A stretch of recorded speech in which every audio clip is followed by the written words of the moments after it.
Let's go. You can only watch it for the first time once. It'll be interesting to see what we catch and what we Did don't. you ever play the video game Mass Effect? This is where Babylon 5 is becoming Babylon 5. That was great. I love that. 100% completely accurate, definitive ranking of Babylon 5. I love it so much. We're officially into it, Jeff. The year is 2025. The name of the podcast, Babylon 5, for the second time. Welcome to Babylon 5 for the second time. My name is Brent Allen. And I'm Jeff Akin. You see, Brent and I used to be Star Trek podcasters, but then we watched Babylon 5 for the first time, and everything changed. Now, we're watching this incredible series for the second time, paying attention to all the things we didn't know about the first time around. And don't worry, folks, because I know you were absolutely worried. Like, are they still going to look for the sci-fi messages? Yes, folks, we are, because that's what we do. We're going to be asking what this episode is trying to tell us, maybe a little bit different from the last time around. Is it giving us a mirror to society? Is it giving us hope that things can be better in the future? Is it telling us how to be better human beings to one another? All of that being said, Jeff and I have seen this episode before. We've seen the entirety of Babylon 5. So at this point, from this point forward, Jeff, all spoilers are on the table. This is your warning. Jeff and I could speak of any episode, any character from any part of the entire franchise, whether it's been on screen or in a book or any other place. We could talk about stuff that's happened at cons. We could talk about it all at any point. This is your spoiler warning. If you've never seen Babylon 5 before, please go back and join Jeff and I on our first watch at Babylon 5 for the first time. It's right here on the YouTube channel or in the same podcast feed that you're listening to us right now. And just know that spoilers abounded. When you're done with that, then join us here for the second watch, because this is an entirely different animal. Hey, Brent. Hey, Jeff. We have a 5-star review. Oh, yes. It's been a while since we've done these, and I want to catch up a little bit. It's so great. I'm gonna share two of these today. First one was a 5-star review from Apple Podcasts. Dings41. I love these names. All right. Dings41 says, love the breakdown of all the episodes and genuine conversations about all the other things that make B5 one of the greatest sci-fi series of all time. I like it. I like to think we have genuine conversations there, Jeff. I think we do. But the thing that I have to agree with this most is that Babylon 5 is one of the greatest sci-fi series of all time. Yeah, absolutely. For the people who are joining us live here for our recording of our episode of TKO, we have a special group joining us. Typically, our council chambers are here. They're here with us yet again. But, we're limited in the number of seats that we have available for these things. We actually had some extra seats that we could roll over, and we were able to use it. And so we extended that offer down to all of our patrons that are also on the Discord channel. So they are joining us for this particular episode as well. So we'd like to say hello and welcome to all of you guys there. Also to all of our patrons who are going to be getting this, the full thing over on Patreon. Hello to all of you guys. And thank you so much for your continued support of the show. Absolutely. Today, Brent, this is a big, big moment in Babylon 5 for the second time. This is the episode where Jeff first planted a flag for an episode. It's TKO. My advocacy, my passion pushed this to be ranked number 4 in our immutable and objectively correct ranking of the first season for the first time. Mm-hmm. And the question today is going to be, where does it land when we watch it the second time? It is the heightened question, I think, around this episode. Like, the theme of this episode is not what will Jeff and Brent think of this episode of the second time around. It's, is Jeff going to dig his heels in, or is he going to finally see the light and the truth about this episode? That's what people really want to know. Brent is just along for the ride on this one. You have plenty of really important stuff to add as well. We're going to have a great conversation. It's going to be good.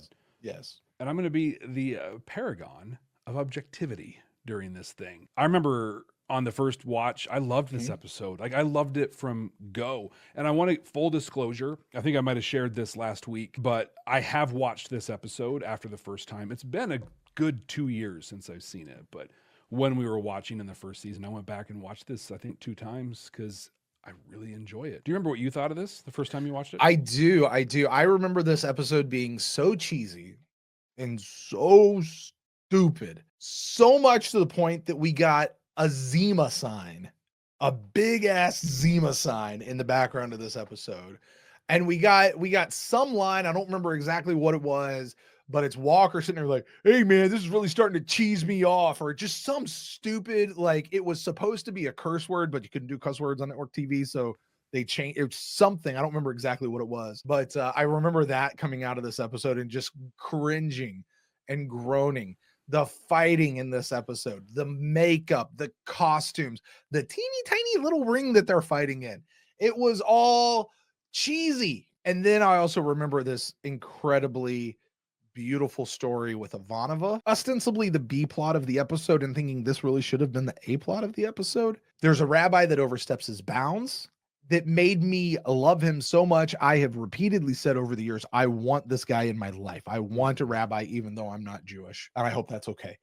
I also remember thinking that I thought it was beautiful how the two stories actually intersected with the fight scene with Walker, I think was his name, and Ivanova having her own fight of internal grief and struggle, and how the two go back and forth, how they juxtapose against each other. And I just thought they mirrored each other so beautifully. Ultimately, I liked this episode, and the cheesy didn't matter to me. Like, it was cheesy. I'm going to confess that it was cheesy, but it didn't matter because of what they did with it. And so while it may not end up as a well-loved episode or even a very entertaining episode, because like, this episode again, it still gets high marks for me on an artistic perspective, which counts really big in my world. That's my memory of it. Now, that being said, Jeff, something else I also remember being aware of over the rest of our run through Babylon 5, the further we got away from TKO and I could only go back and think about it in my memory, the less I liked it every time I thought about it.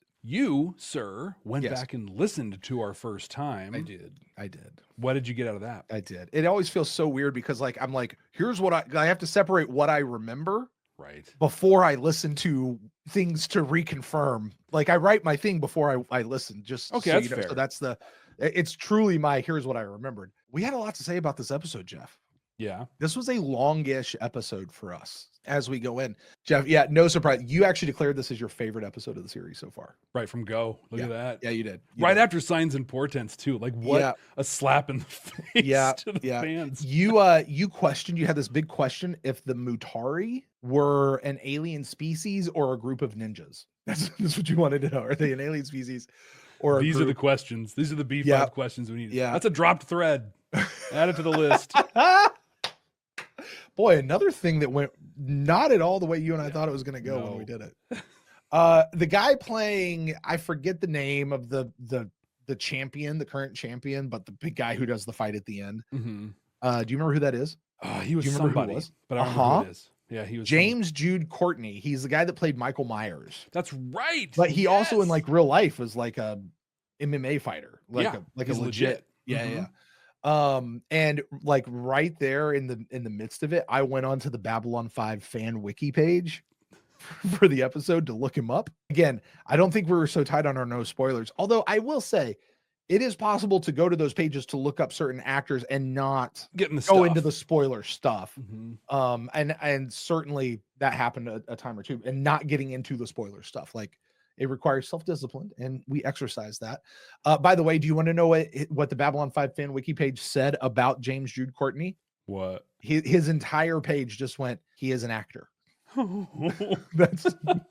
That's great. There you go. Thanks for that. Like, at least he's got something, you know? Yeah. You expressed a lot of admiration for how Jewish people were portrayed throughout the course of this episode, and you had a lot of personal experiences that you were able to bring in, and you loved how, especially compared to how a lot of times Jewish people are portrayed, or the Jewish culture is portrayed in science fiction.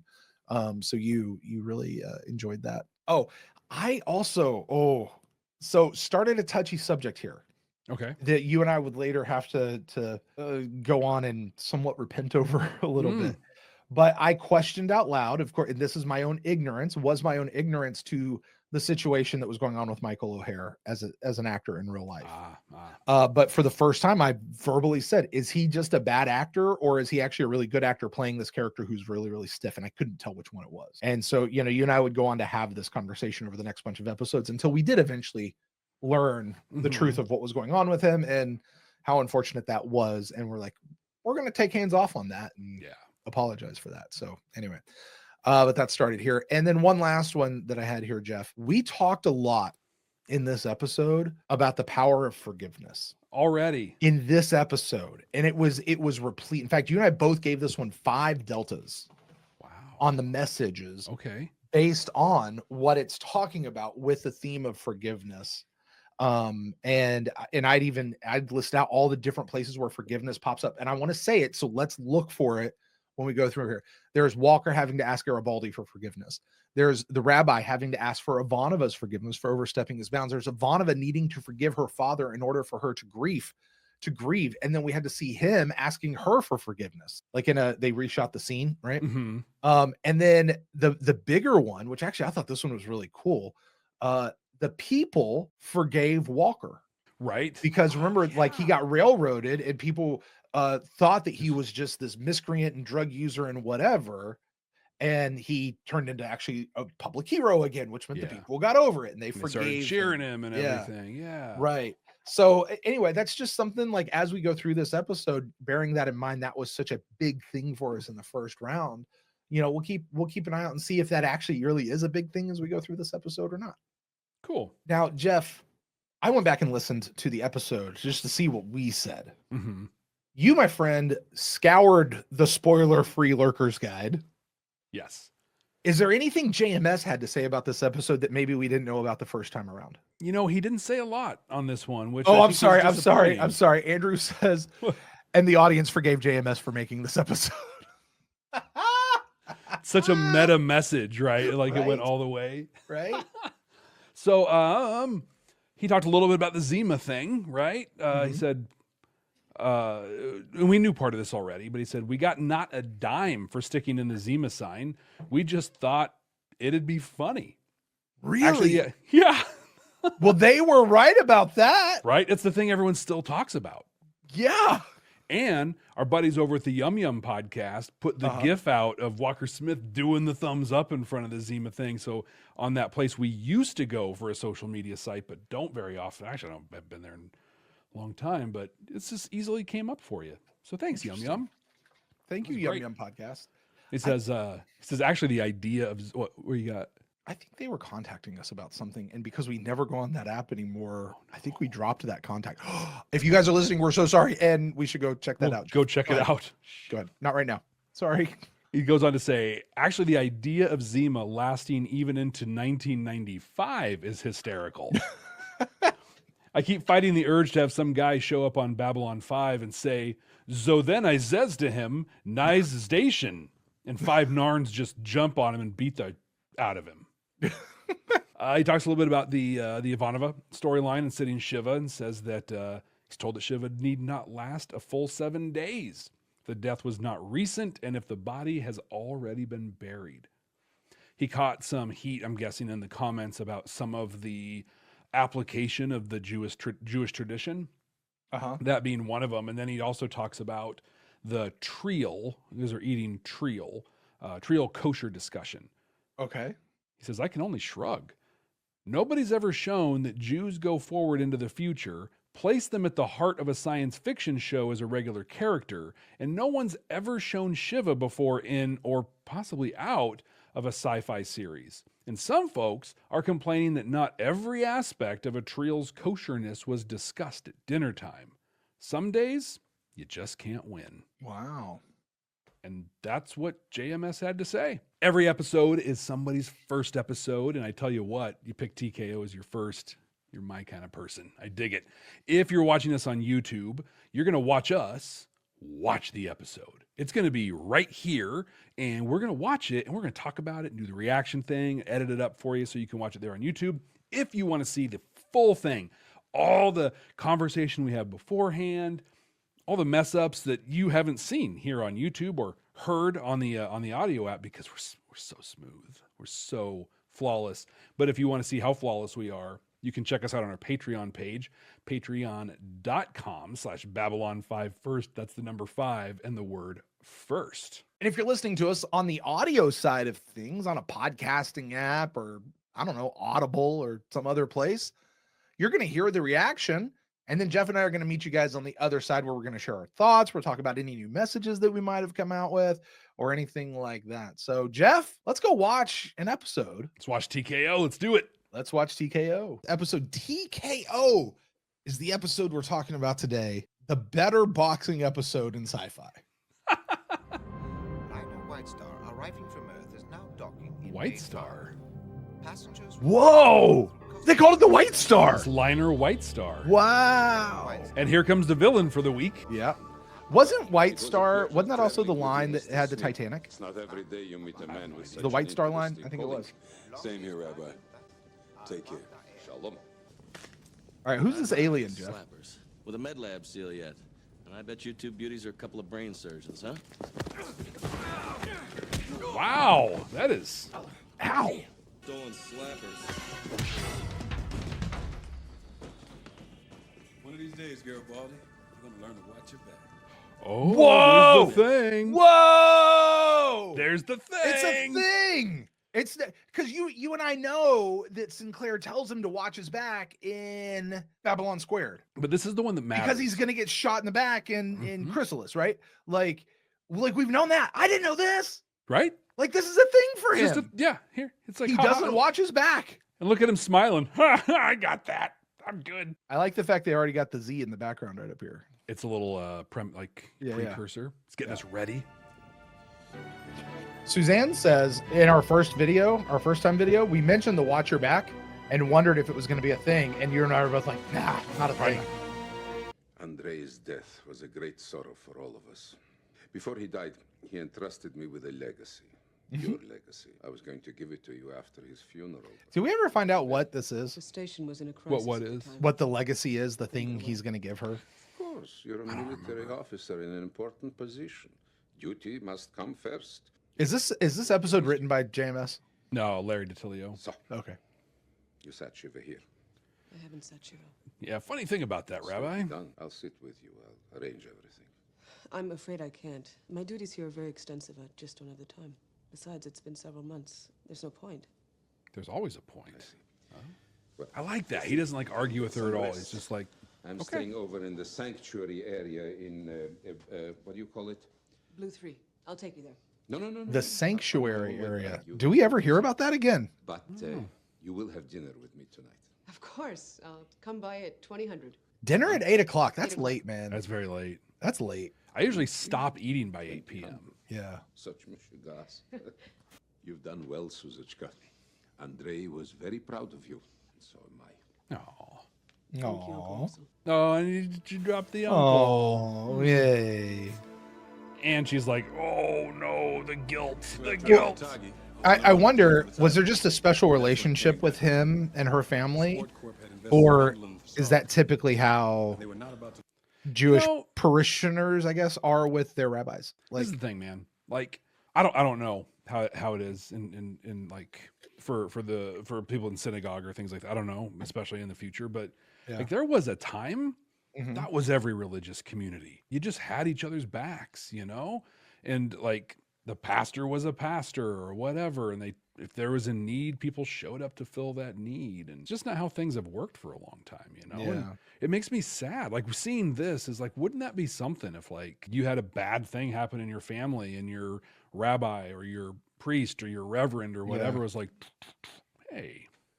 I mean, I've certainly been on that side of it before, Mm-hmm. you know, but I've never had that relationship with a pastor that becomes an uncle. Now, I've got an incredibly close friend of mine who's a pastor, and he is a personal friend, like from a very long time ago. And my kids would call him uncle. Okay. In many, our daughters call each other sisters. Like that is a closeness that extends beyond the pastor parishioner. He's not my pastor either, but you know, like that would extend beyond that particular relationship. It's just in general, it's weird to me. So I don't know. Yeah. Nia in the chat says, It's not unheard of. Not unheard of. Okay, very good. I'll take Nia's word on that. Yeah, absolutely. Source of authority. And then Becky says wow. Becky says my actual uncle is a pastor. There you go. They call me uncle whatever. Now, if you could possibly grant her a few days' leave. Certainly. She can take as much time as she needs. I love how he's just no hesitation. I will tell Susan at dinner tonight. By the way, this Babylon 5 of yours. Nescanol. A great miracle. Thank you. Was that inappropriate? Like What do to you sit down and talk about Ivanova like that with her not in the room or knowing that conversation was happening?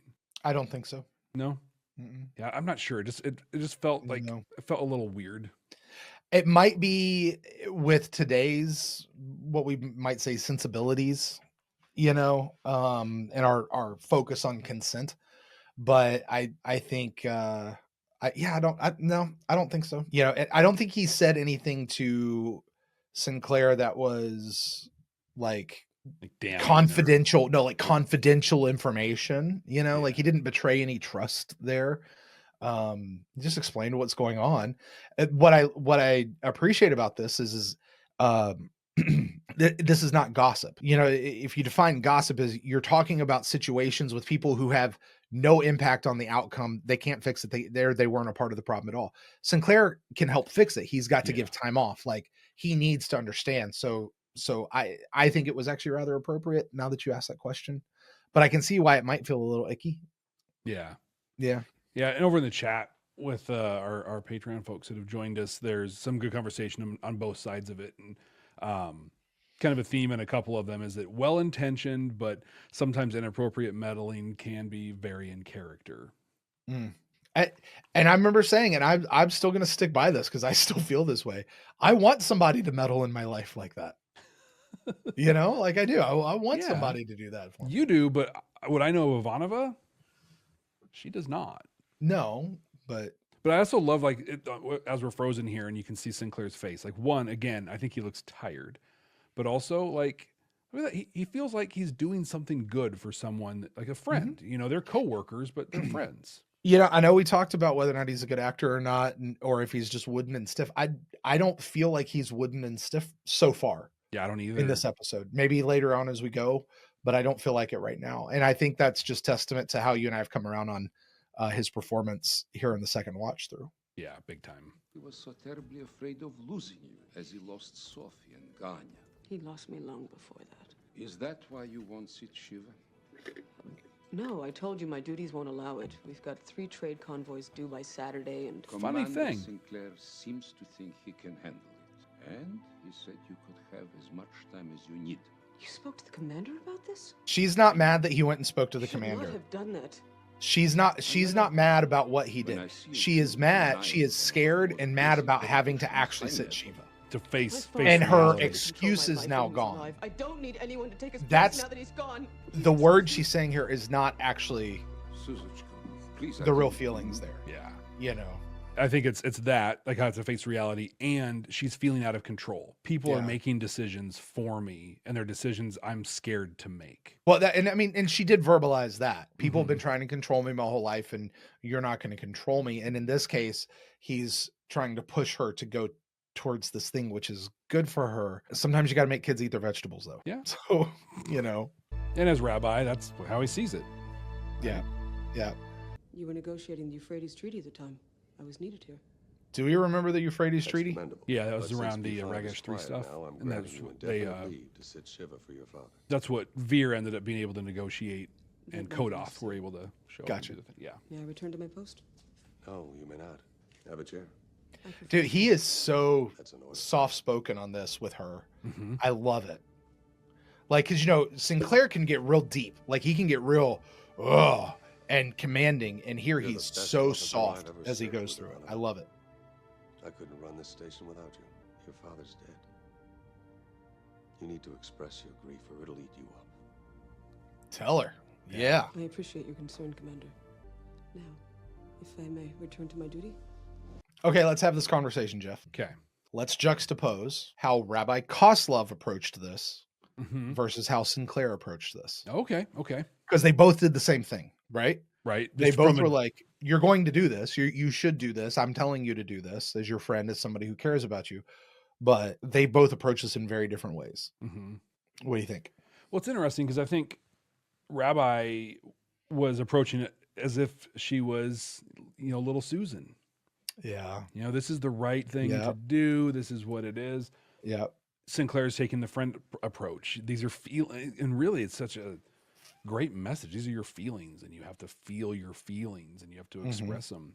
I think that the Rabbi was more focused on this is a thing you should do and it's for your family, whereas Sinclair's just so focused on like, I'm worried about you and you have to feel what's going on. I like that so much better. Like, well, I think the difference is, and just to put it in these words that you were kind of getting down, Rabbi Koslov treated her like a little girl.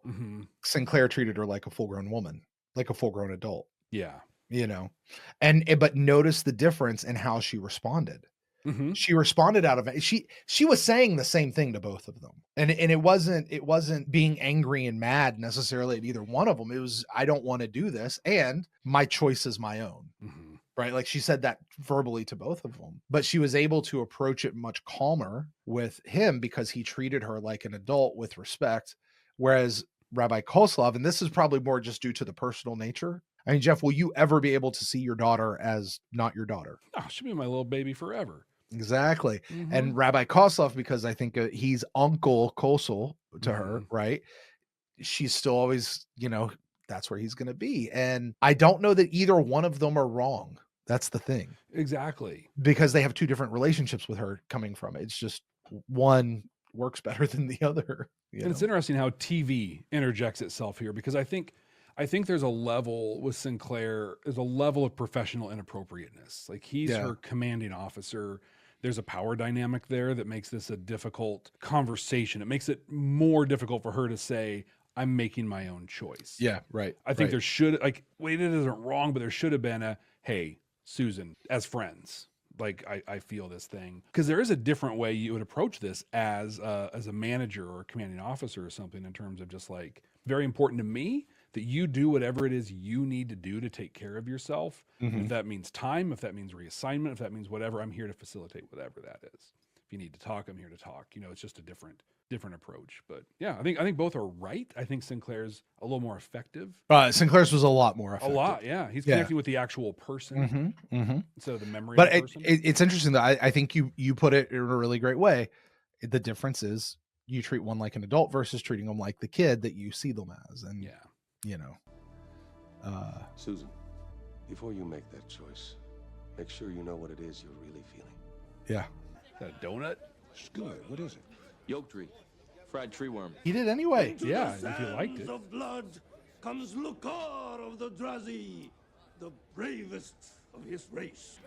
You and I would have heard somebody of the Drazi and had nothing to do with that. Yeah. And now comes the Shorin.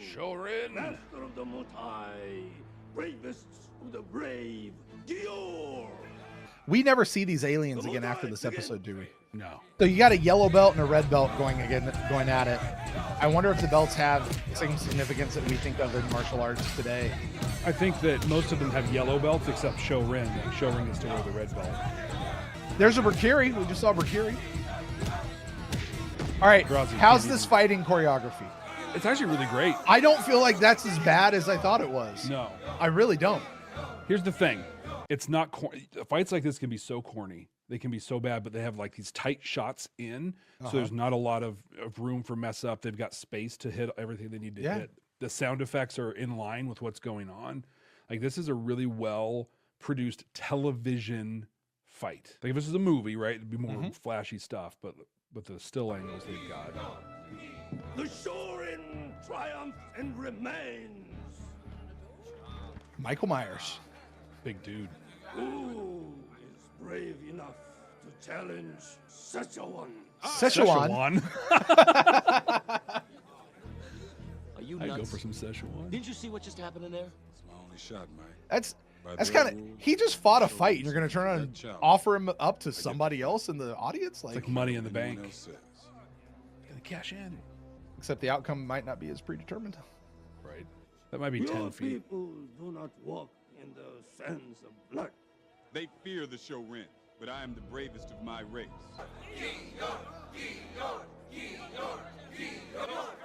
Sorry, Mike. You're gonna be a lot sorry when you step in there with that planet bus. What I really like is they've set up how Walker is just this massive racist. What's your problem, pal? But right here, you're getting the same on him. Our worlds make mockery of our customs. You're meddle in human matters and you you're do in not here. You're making a understand. mockery of us. Humans have no place in the Mutai. It is ours, and we will not let you dishonor it. Not now. Not ever. So we're getting a lot of cultural rub in both stories right now. Samovar. I blame him for denying me his love. Even his mama became incapable of giving me hers. I needed him, Yossel. He wasn't there. And now that he has left for good, you cannot forgive him? It's a forgiveness. No, I can't. This is an important line right here. Then the tragedy is greater than I thought. Yeah. Without forgiveness, you cannot mourn, and without mourning, you can never let go of the pain. I have to go on duty. You cannot run away from your own heart, Susan. This is him saying exactly what Sinclair said. Thank you for bringing Samovar. I'll see you before you leave. Paul brings out a good idea. Do we ever see the Samovar chilling in Ivanova's quarters, Oh, we like gotta in keep future our eye out. episodes? Yeah, keep an eye out for that.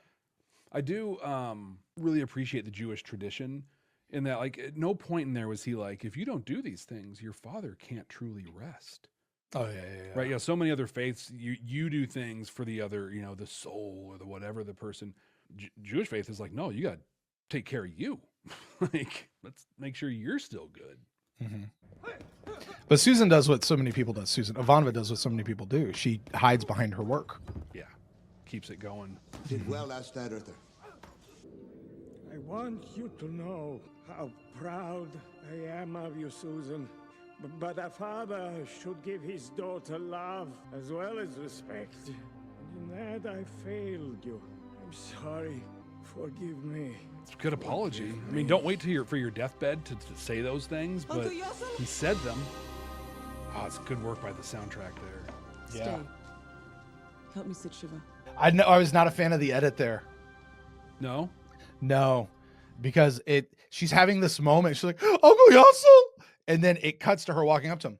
Stay, help me, said Shiva. Like, yeah. Oh, wait a minute. That's not working.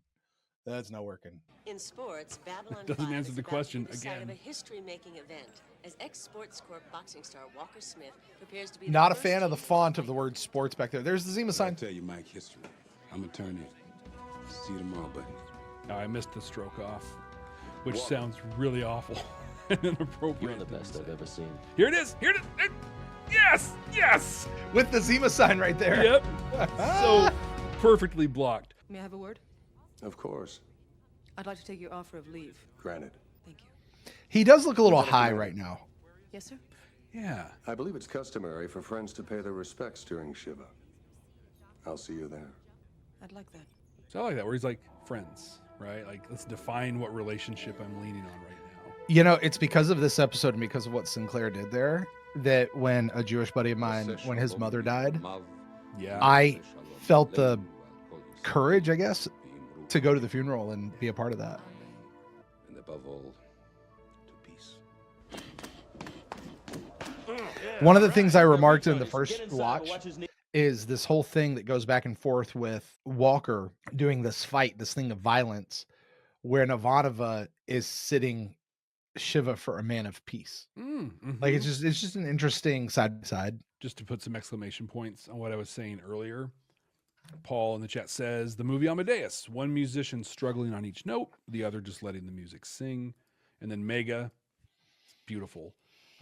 As iron sharpens iron, so one person sharpens another. Yeah. You talking about the difference between here's violence and here's a peaceful man. I think that Ivanova has been experiencing her own violence. Yes. This is what I've been saying since we watched this for the very first time. Mm-hmm. Ivanova has her own fight Yep. that is going on within her on the inside. Yep. Whereas Walker is having this fight that is going on the outside.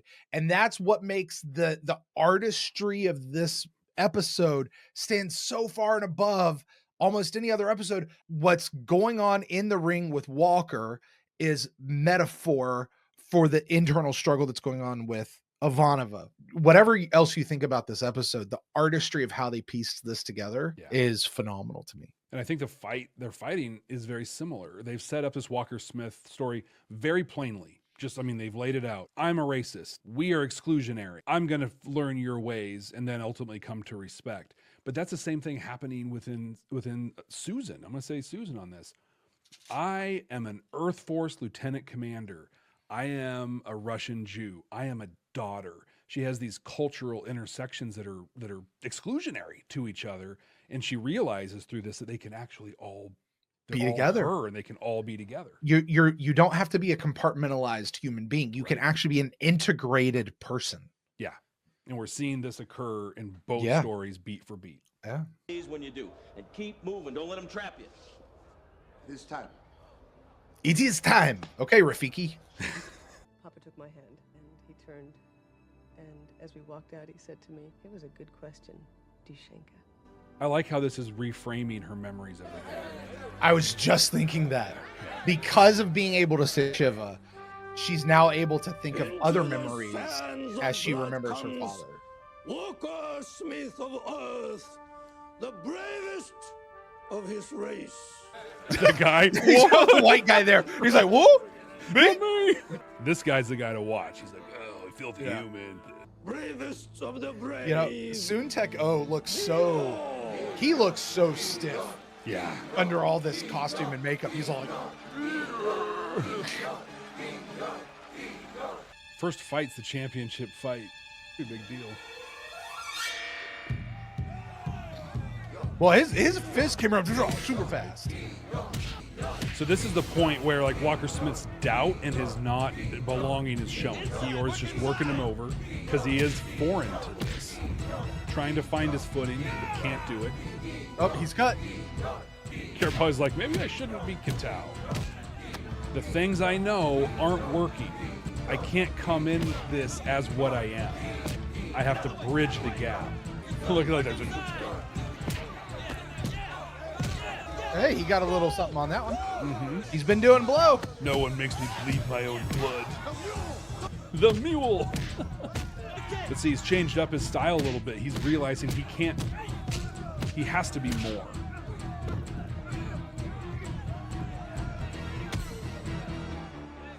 Garibaldi, I have a pickup for you in the Muay.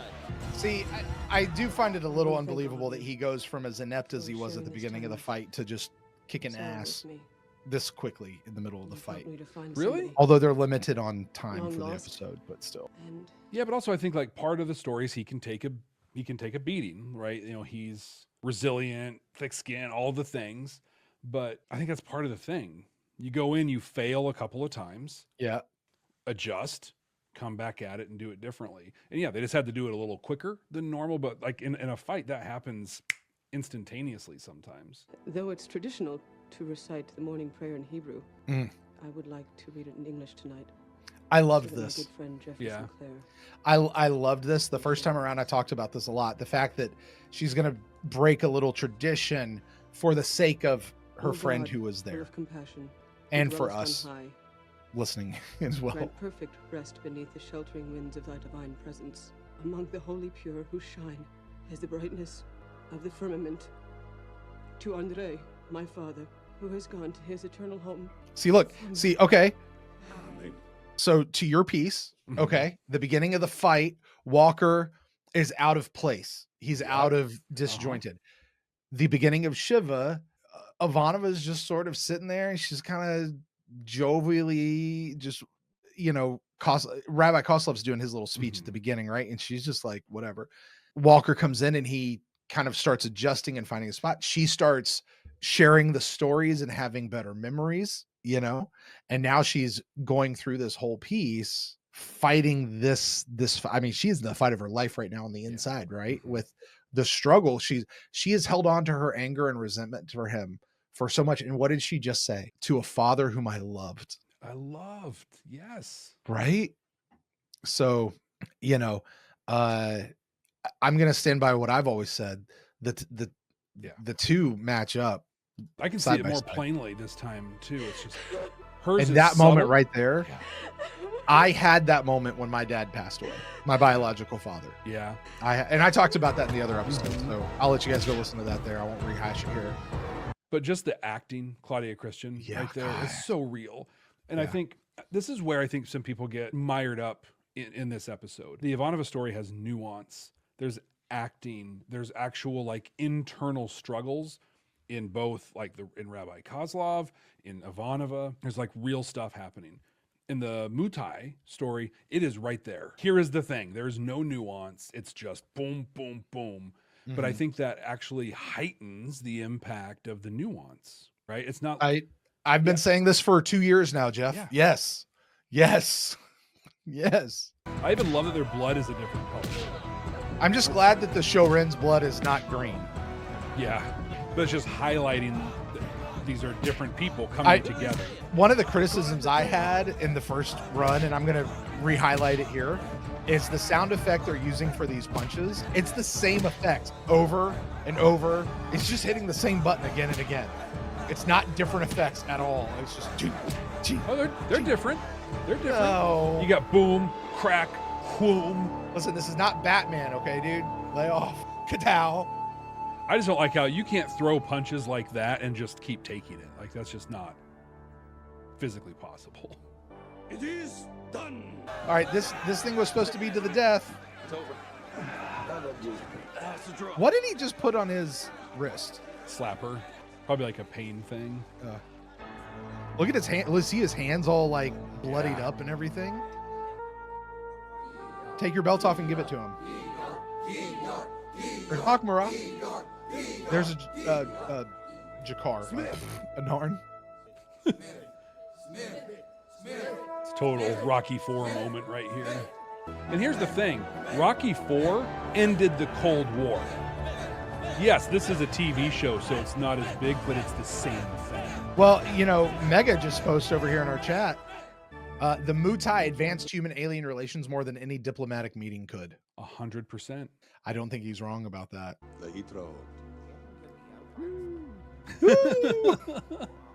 Ivanova looks lighter. Good. Yeah. You know what I mean? Just double shifts. Well, perhaps you'll remember that next time Ms. Sakai visits the station. Yeah. Stick around for a while. Now that you're not in training, Remember her? some Remember that spots lady? around 6 we can haunt. I heal better in real air. Walker Smith, you fought well in the Mutai. From now on, humans may enter the ring as brothers to all Mutari.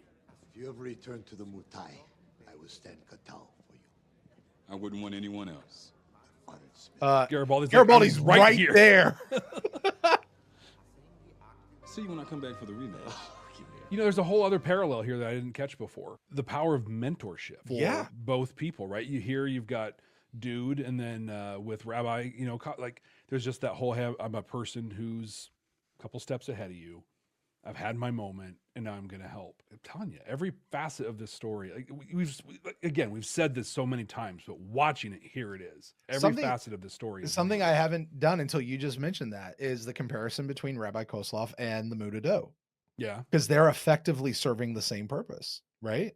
They are, yes. Yeah. I mean, as you say, like I guess maybe even Caliban and Rabbi Kozlov, but they're facilitating the fight, so to speak, giving the person permission to have the fight. Yeah. And even when they correctly. Yeah. Yeah. With honor and respect, right? Muta-Do just says that, but Kozlov is leading things in the same way. Honor and respect for yourself and for the relationship you had with your dad. I like it. Watch your back. Watch your back. The best I've ever seen. I'm floored by this one. Right? I'm floored by that. That's the biggest revelation I've had out of this whole friggin' episode, man. And especially when it's literally just like, there's the exclamation point on the whole thing. Oh my word. Well, Brent, we just watched this for the second time, TKO. Yeah. I got to tell you a thing. I told you I was going to be the paragon of objectivity in this. You did say that. I didn't like this episode as much as I did the first time. I do not believe that's true. You liked it. No, here, wait. You didn't like it as much as you did the first time. You liked it more. No, actually, no. Really? I'd say I appreciate it more. I can see the mirror between the storylines so much more clearly now.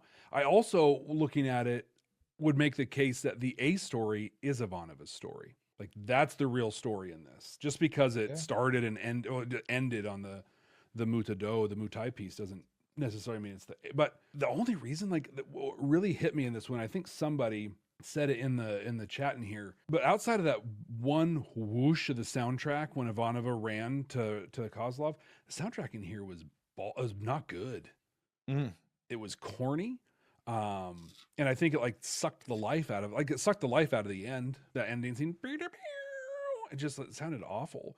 Someone earlier in the chat also said that this might be the most 90s episode of Babylon 5. Totally agree. And I think the soundtrack is part of it. Yeah. It actually it detracted from it. That said, it's still a damn good episode. Any highlights for you? I am going to go back to my original statement about this episode. I really like this episode. I'm saying it. I really like this episode. The further I get away from this episode, while I kind of look back on it and think it's goofy, I'm going to tell you what, I didn't think the fighting was really all that cheesy in this episode. I really didn't. Yeah, it was not. I did not. I do think that he came around really quick on figuring out how to fight him the way that you were explaining it. Mm-hmm. But I mean, there's constraints of television show. I'm not gonna hold that against it. The stroke off thing, which you and I both missed because we talked over it. Yeah. But still, that's just goofy and cheesy. Zima is just fun. But the episode, it's a solid episode. I don't care what y'all say out there. And this is my second time seeing it. Yeah. I think it's a solid episode. Is it a top 10 episode of the whole season? Maybe not, but it's holding its own, I mean, it's top.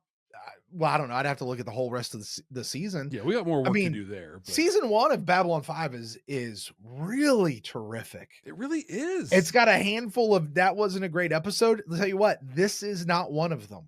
This is not one of them.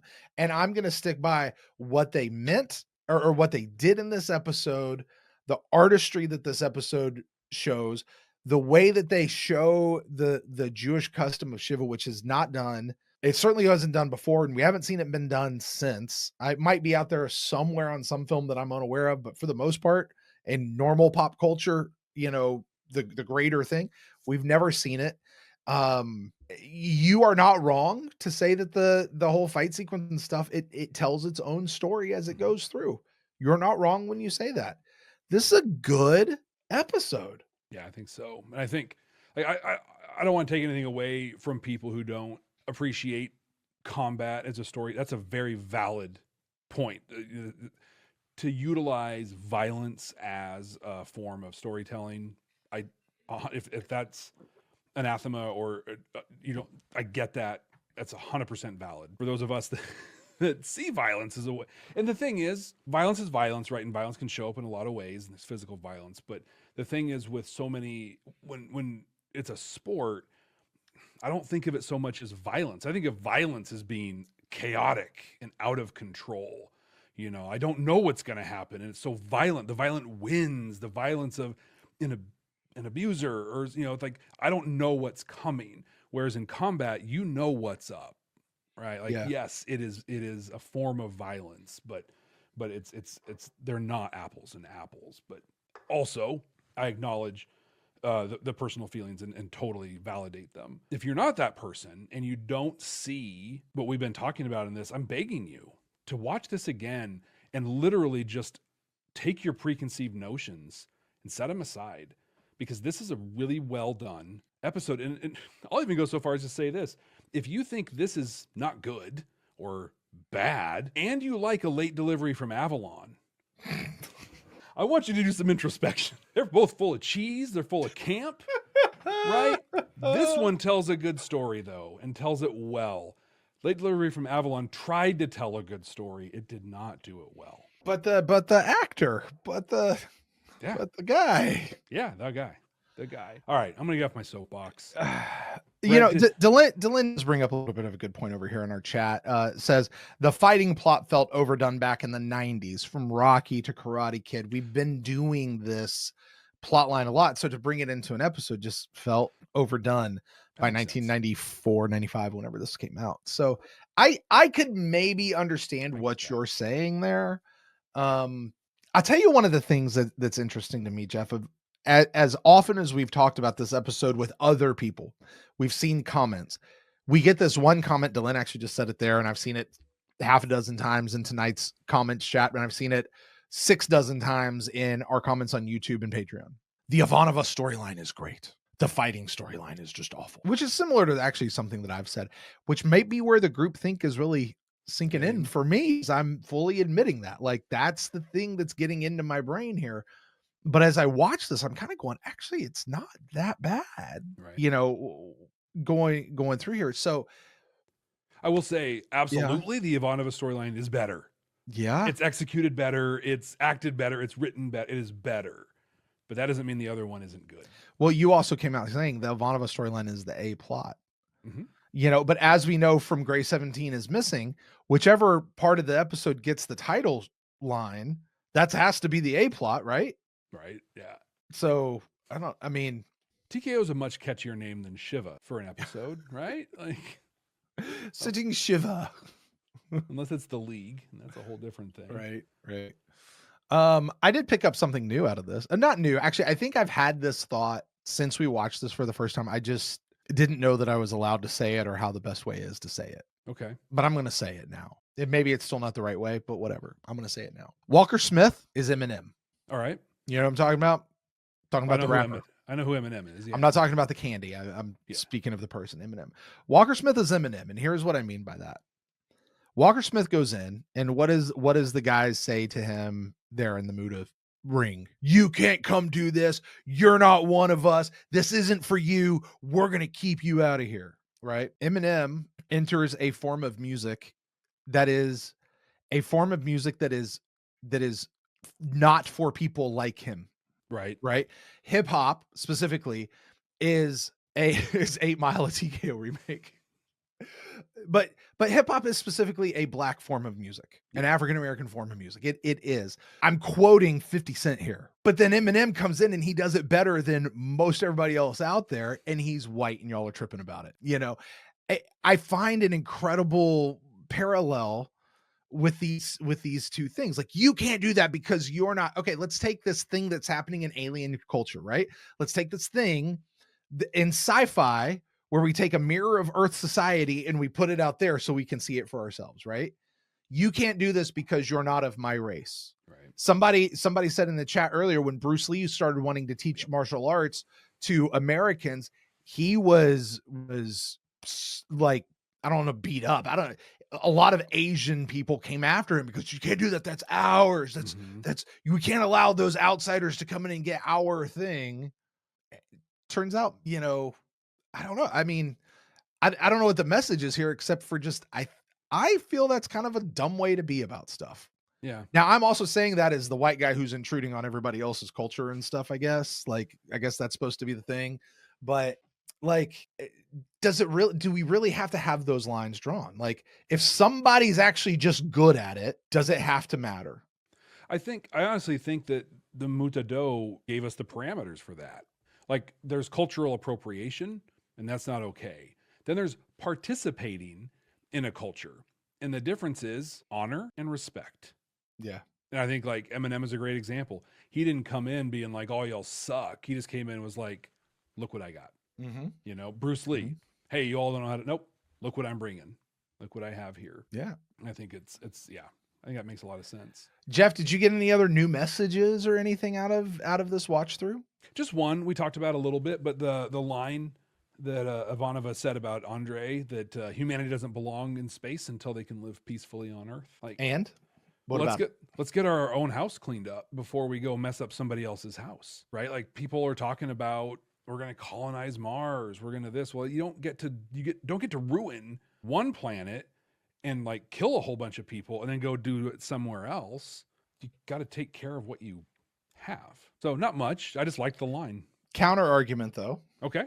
The Star Trek counter argument, actually going to space and getting in the stars. What if that's actually what helps us get our house in order? So what happened in Star Trek is it wasn't necessarily us going into the stars, right? It was us showing we have the capability, and then the stars kind of coming to us. And I think that's a big difference. It's not a direct parallel. I'm just saying, what if the thing that you're saying, we've got to do this first before we can go do that, when actually that is the thing that helps us get there? And are you cutting yourself off from an opportunity? But I hear what you're saying.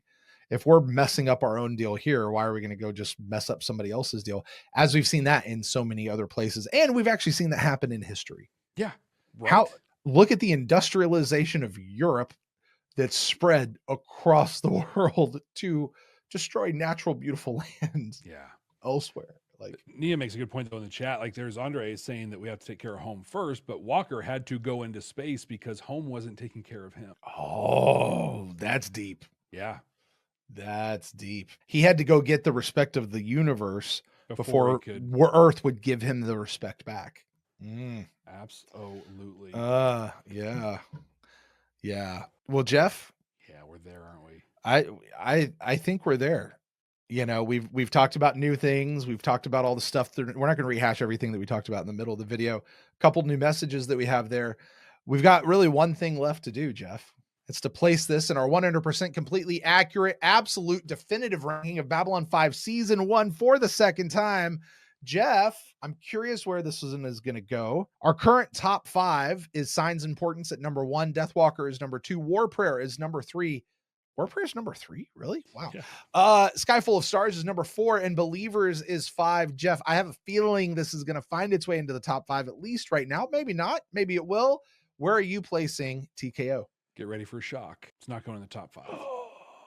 I thought for sure it was going to displace Believers. So that's the pivot point I'm looking at. But I think that was just such a powerful episode. Sure. Believers in so many ways. And just so much to bite off, but also what it does, like the launch point for Franklin's story. Like Believers is an episode that has reaching consequences and impacts through the series. This was an episode that gave us some more depth to Ivanova and maybe appreciate Sinclair just a little bit more. So I'm going to make this one TKO, which was ranked number 4 in our first time ranking. It's going to be our new number 6. Wow. We'll see if it stays there. I did enjoy it more than By Any Means Necessary. Yeah, I can see that. Zento didn't quite push it over the Walker Smith can take out Zento. Well, Jeff, that's going to do it for TKO this episode. Moving on. Jeff, we got a brand new episode for the second time on deck for next week. We're watching the episode called Grail. You and I have had a lot to say about this episode over the years. There are certain things that come out of this episode that we continue to talk about.